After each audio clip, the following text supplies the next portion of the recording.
Magaling to. Bicolano versus mga fire. Fire. May nagsalubong yung matanda.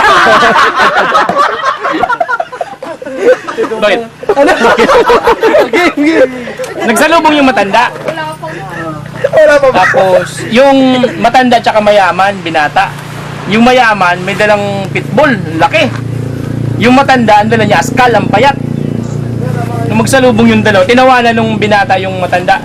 Lo, ang lakas naman ng loob mo magdala ng aso dito, ang pangit-pangit ng aso mo. Eh sabi nung matanda, baka di mo alam. Baka pag pinaglaban natin yung aso ko sa aso mo, matalo yung pitbull mo. Tawa ng tawa yung bata. Gusto mo paglabanin natin, anong pusta? Sabi nung matanda. Sa'yo ba yung expedition na yan? Oo, lo, bakit? O sige, pusta mo yan pag natalo ko yung aso mo. Sige. Pag-away ng dalawang aso, kinain ng aso ng matanda yung pitbull, tinira ulo. Sabi nung binata, lo, galing ng aso mo, anong sikreto ba? Ano bang breed yan? Halika dito, iyo, ibubulong ko sa'yo yung sikreto ko. Leon yan, inahitan ko lang.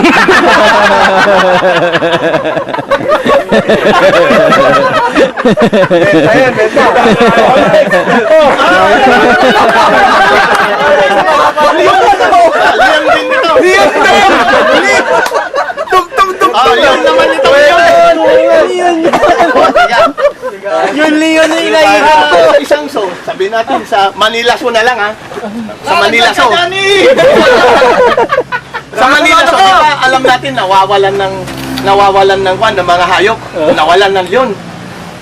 Di ngayon, yung meron isang graduate ng Ateneo. Sabi niya, Ateneo na lang. Sabi niya, punta siya sa manager, Sir, pwede bang mag-apply ako ng trabaho dito sa zoo? Ano ka ba, veterinaryo? Hindi po.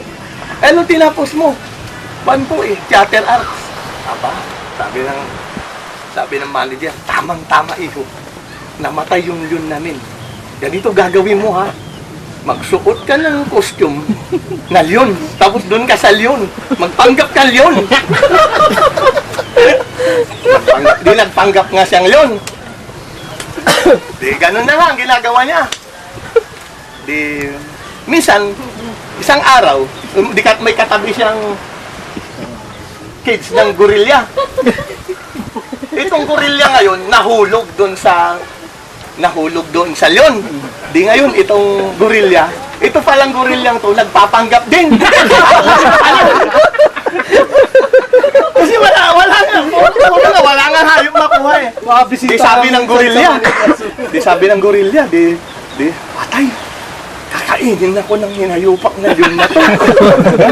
Sabi naman ng leon, hoy, kamaingay. Leon-leonan lang ako. Oo, yun! Oh. Sino pala yun? Akala mo, tapos na pala yun? Nag-aantay pa ako na. Akala ko may kasunod pa. Dahil nilagyan mo sa dulo.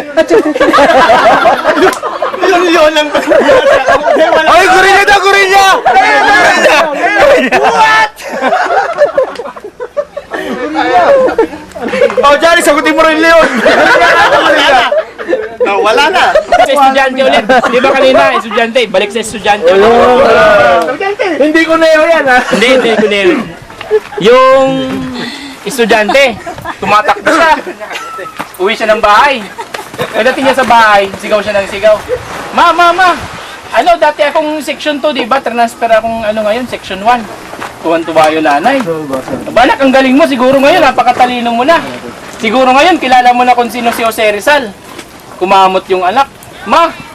Siguro section 3 yan. Wala naman yan sa section 1. Section 2. Siguro section 3 yung series. Bolo, sagutin mo, section naman. Teka. Nakatawa lang ako doon ah. Yun na yun! Yun na yun! What?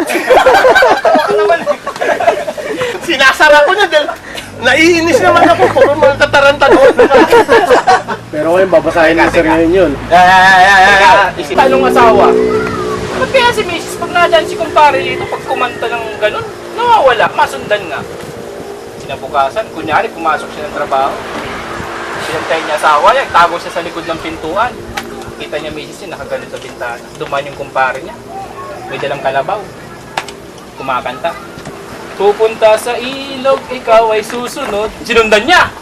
Naku, makita niya, nagyayari dalawa sa ilog. Sabi niya, naku, alam ko na, may relasyon kayong dalawa. Nauna siya umuwi.